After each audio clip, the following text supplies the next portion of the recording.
آخر کیوں بھائی؟ تبلیغ کر لینا کمال نہیں ہے، قرآن کی آیتیں سنا لینا کمال نہیں ہے، قرآن کی آیتوں کو سن لینا کمال نہیں ہے، پڑھ لینا کمال نہیں ہے، ذکر اہل بیت کر لینا کمال نہیں ہے، ذکر اہل بیت کو سنا لینا کمال نہیں ہے، سن لینا کمال نہیں ہے، بلکہ میدان عمل میں اتر کر کردار اہل بیت کو اپنے وجود کے سانچے میں ڈھال لینا، یہ کمال عشق ہے، یہ کمال عشق ہے بھائی۔ ہم جتنا در اہل بیت سے دور رہیں گے اتنا ہی ہم موت سے بھی دور رہیں گے، موت سے ڈرتے رہیں گے۔ ہمیں ائمہ نے سبق دیا ہے، درس دیا ہے کہ تمہیں کیا کرنا چاہیے، کہ تم خود بڑھ کر موت کو سلام کرو، موت سے گلے ملو۔ عزیزان محترم، وجہ کیا ہے؟ موت سے کیوں ڈرتے ہیں؟ کہا ہمارے نامہ اعمال کی خرابیاں ہیں، ہمارے نامہ اعمال کی خرابیاں۔ بھائی اگر ہم سیرت اہل بیت پر عمل نہیں کریں گے تو ہم موت سے ڈریں گے، ہمارے نامہ اعمال خراب ہوں گے۔ اگر ہمارے نامہ اعمال خراب ہوں گے ہمیں اطمینان نہیں ہوگا، ہم مطمئن نہیں ہوں گے، اور ہم اگر مطمئن نہیں ہوں گے تو ہم موت سے ڈریں گے۔ لہذا اطمینان کیا چیز ہے؟ توجہ کیجئے گا، اطمینان کیا چیز ہے یہ مولا کائنات نے بتایا ہے۔ مولا کائنات نے بتایا، جب آپ کے سر پر ضربت لگی مولا اس قدر مطمئن تھے کہ کہہ رہے تھے فزت ورب الکعبہ، مولا کہہ رہے تھے فزت ورب الکعبہ۔ بھائی اطمینان کیا چیز ہے؟ اطمینان کوئی امام حسین علیہ السلام سے پوچھے، کربلا کے میدان میں امام جتنی شہادت سے قریب ہوتے جا رہے تھے امام کو اتنا اطمینان حاصل ہو رہا تھا۔ ایک مرتبہ قدرت کی آواز آئی، نفس المطمئنہ ارجعی الی ربک راضیۃ مرضیہ۔ اطمینان کیا چیز ہے یہ کوئی اہل بیت سے پوچھے۔ بس عزیزان محترم، میں آپ کو کربلا کے میدان تک لے آیا۔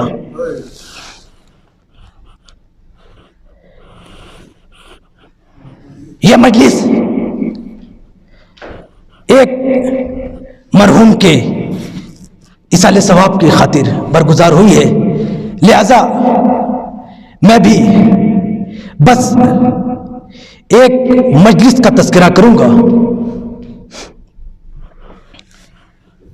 کہ جو شام سے رہائی پانے کے بعد دمشق میں برپا ہوئی۔ ہاں عزاداروں، عصر عاشور جب امام اور امام کے اصحاب و انصار نے راہ خدا میں قربانیاں پیش کی، اپنا جان کا نذرانہ پیش کیا، ایک وقت وہ بھی آیا کہ شہداء کے سر کو نوکے نیزہ پر چڑھایا گیا، شام غریباں خیمے جلائے گئے، بیبیوں کی ردائیں چھینی گئی، اہل حرم کا لٹا ہوا قافلہ کربلا سے کوفہ اور کوفہ سے شام کی طرف روانہ ہوا، زندان شام تک پہنچا۔ عزاداروں، یہی قافلہ ہے کہ اب اس قافلے میں سکینہ نہ رہی۔ زندان سے رہائی پانے کے بعد تاریخ بتاتے، تاریخ کے جملے عزاداروں تصور کر لینا، زندان سے رہائی پانے کے بعد یہی قافلہ ہے، جناب زینب نے صفِ ماتم بچھائی، مجلس کا اہتمام کیا۔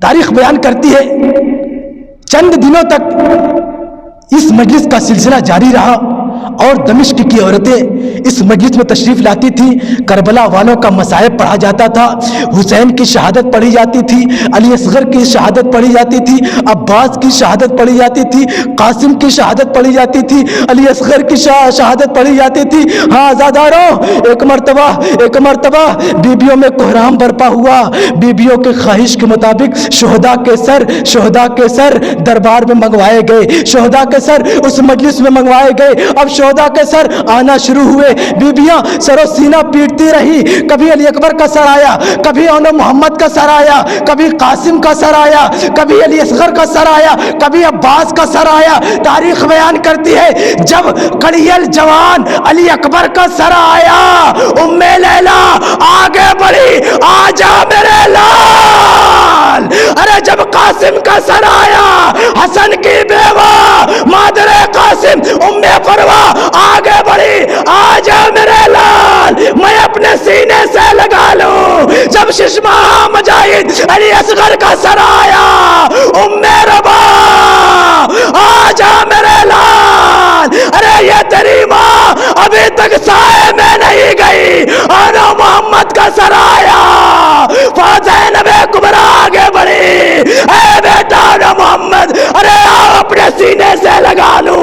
آزادارو، سید زادے بیٹھے ہوئے ہیں، جملہ سنبھال سکتے ہو تو سنبھال لینا، کلیجہ پھٹ جائے نا تو مجھے معاف کر دینا۔ جب ابو الفضل عباس کا سر آیا، زینب آگے بڑھی، بھیا عباس ارے آؤ میں اپنے سینے سے لگا لیتی ہوں۔ عجب نہیں، زینب نے، کلثوم نے زندان میں یہ نوحہ پڑھا ہو، یہ مرثیہ پڑھا ہو، اے بھیا عباس ارے آپ کے بعد سکینہ کے گوشوارے چھینے گئے، اے بھیا عباس ارے آپ کے بعد سکینہ کے رخسار پر تماچے لگے، اے بھیا عباس ارے آپ کے بعد سید سجاد کی زخمی پشت پر تازیانے برسائے گئے، اے بھیا عباس ارے آپ کے بعد شیطانیہ کی رضا کو چھینا گیا، اے بھیا عباس ارے آپ کے بعد ہمیں شام اور کوفہ کے بازاروں میں در در پھرایا گیا، اے بھیا عباس ارے آپ کے بعد سکینہ زندان شام میں گھٹ گھٹ کر مر گئی۔